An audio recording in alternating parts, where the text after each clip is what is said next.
வணக்கம் நண்பர்களே. கூலி இதுவும் 1000 கோடி வசூல் செய்யற படம்னு எல்லா யூடியூப் சேனலும் தம்ப்நெயில் போட்டிருக்காங்க. நாங்களும் போட்டிருக்கோம். அப்படி ஒரு எதிர்பார்ப்பு இந்த படம் ஏற்படுத்திருச்சுங்க. தமிழ்நாட்டு மட்டும் இல்ல, தெலுங்கு மட்டும் இல்ல, ஹிந்தி மட்டும் இல்ல, உலகம் முழுக்க அப்படி ஒரு எக்ஸ்பெக்டேஷனை இந்த படம் ஏற்படுத்தியிருக்கு. அப்பாவும் தாத்தாவும் வந்தார்கள் போனார்கள் அப்படின்னு தலைவர் டீசர்ல பாடினார்ல, அதை தொடர்ந்து இருக்காருங்க. அப்படி ஒரு பிக்சரைசேஷனை லோகேஷ் கனகராஜ் கொடுத்திருக்கிறாரு. இது எல்சியூன்னு சொல்ல முடியாது, ஆனா அதை மீறி ஒரு புது பில்மேட்டிக் லாங்குவேஜை நிச்சயமா இந்த படத்துல அவர் கொடுத்திருக்கிறாரு. அப்படி ஒரு புதுவிதமான கலர்ஸ் இந்த படத்துல இருக்கு.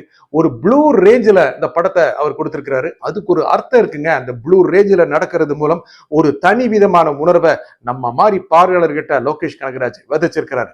இதுவும் ஒரு கேங்ஸ்டர் படம் மாதிரி தான் தெரியுது. ஆனா இதுலயும் கொலை கொள்ள ரத்தம் எல்லாம் இருக்கு.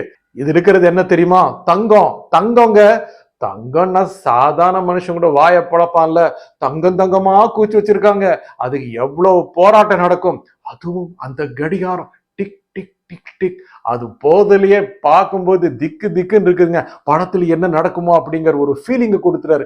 எப்படிப்பட்ட நடிகர்கள் நடிச்சிருக்காங்க. அமீர் கான் நடிச்சிருக்கிறாரு, நாகவஞ்சன் நடிச்சிருக்கிறாரு. இவங்க எல்லாத்துக்கும் ஒரு முக்கியமான ரோல் இருக்கு அப்படிங்கிறத இந்த ட்ரெய்லர் காட்டுது.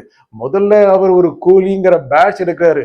ஆனா கூலி என்னென்ன செய்வார் அப்படிங்கிறத கொஞ்சம் கொஞ்சமா டெவலப் பண்ணி ஒரு பெரிய லெவல்ல தலைவர் ரஜினிய இதுல நடிக்க வச்சிருக்கிறாரு, உருவாக்க வச்சிருக்கிறாரு அப்படின்னு நல்லாவே தெரியுது. இந்த படத்தை பொறுத்த வரைக்கும் எந்த விதமான கதை அப்படிங்கிறது முழுக்க ட்ரெய்லர் சொல்லாட்டியும் இது நிச்சயமா ஒரு அழிவிலிருந்து ஒரு ஆக்கம் பிறக்கணும் அப்படிங்கறத தான் இந்த படத்திலையும் ரஜினிதார் செய்வாரு அப்படிங்கிற நல்லாவே தெரியுது. எல்லாருக்குமான ஸ்கோப் இந்த படத்துல நல்லாவே இருக்கு. ஃபைட் சீக்வன்ஸ் எல்லாம் கேட்க வேண்டாம். இது வரைக்கும் இல்லாத அளவுக்கான ஒரு ஃபைட் சீக்வன்ஸை இதுல கொடுத்திருக்காங்க. மியூசிக் சொல்ல வேணும், அனிருத் தனியாவே தட்டுவாரு. இந்த படத்துல இன்னும் கூட அதிகமாவே செஞ்சிட்டாரு. ஏன்னா இதுல ஒவ்வொரு சீன்லையும் அவர் கொடுக்கிற பீட்ஸ் நிச்சயமா பார்வையாளர்களுக்கு தியேட்டர்ல சும்மா அதிர வைக்கின்னு தெரியுது. ஏன்னா அப்படி ஒரு பெரிய பஸ் இந்த படம் உருவாக்கி இருக்குங்க. ஏன்னா பெரிய அளவுக்கான ஒரு பட்ஜெட், பெரிய அளவுக்கான ஒரு தயாரிப்பு, மிகப்பெரிய ஒரு ஸ்டார் காஸ்ட் இருக்கிற இந்த படம் நம்ம எல்லைகள் மீறி இந்த டீசர் ட்ரெய்லர் வர்றதுக்கு முன்னாலேயே எல்லா லாங்குவேஜ்லயும் எல்லா யூடியூபர்ஸும் போட்டு தாக்குறாங்க. அப்படி ஒரு எக்ஸ்பெக்டேஷனை இது கொடுத்திருக்கு. மிகப்பெரிய ஒரு எக்ஸ்பெக்டேஷன் இந்த படம் கொடுத்திருக்கு. ரஜினி சார் நிச்சயமா சொல்வாரு, மிகப்பெரிய ஒரு நடிப்பு இந்த படம் கொடுக்கும். அவர் கேட்க வேண்டாம், அப்படி ஒரு நடந்தாவே ரொம்ப ஒரு மாஸா இருக்கும். மாஸ் சீக்வன்ஸ் எல்லாம் ரொம்ப அதிகமா இருக்குங்கிறது ட்ரெய்லர் மூலம் தெரியுது. ஏன்னா படம் ஒவ்வொரு அணுவா ஒரு கதையை டெவலப் பண்ற மாதிரி நல்லாவே தெரியுது. அந்த பிக் சீக்வன்ஸ் காமிக்கிறாங்க இல்லையா, அந்த கடலும் கப்பல்களும், இதெல்லாம் பார்க்கும்போது ரொம்ப ஒரு பிராட் ஸ்கேல்ல பிக்சரைஸ் பண்ணியிருக்காங்க. அதனால தான் நிறைய டைம் எடுத்துட்டாங்க. அதுக்கு தகுந்த மாதிரி அது ரிசல்ட்டும் இருக்குங்கிற மாதிரி தான் தெரியுது. ஏன்னா அந்த படத்துடைய அம்சங்கள் எல்லாமே எல்லாரையும் கவரணும். சின்ன குழந்தையிலிருந்து பெரிய கிழவன் வரைக்கும் எல்லாரையும் ரஜினி சார் கவருவாரு. இந்த படமும் அதுக்கான ஸ்பேஸை நிறையவே கொடுக்கும்.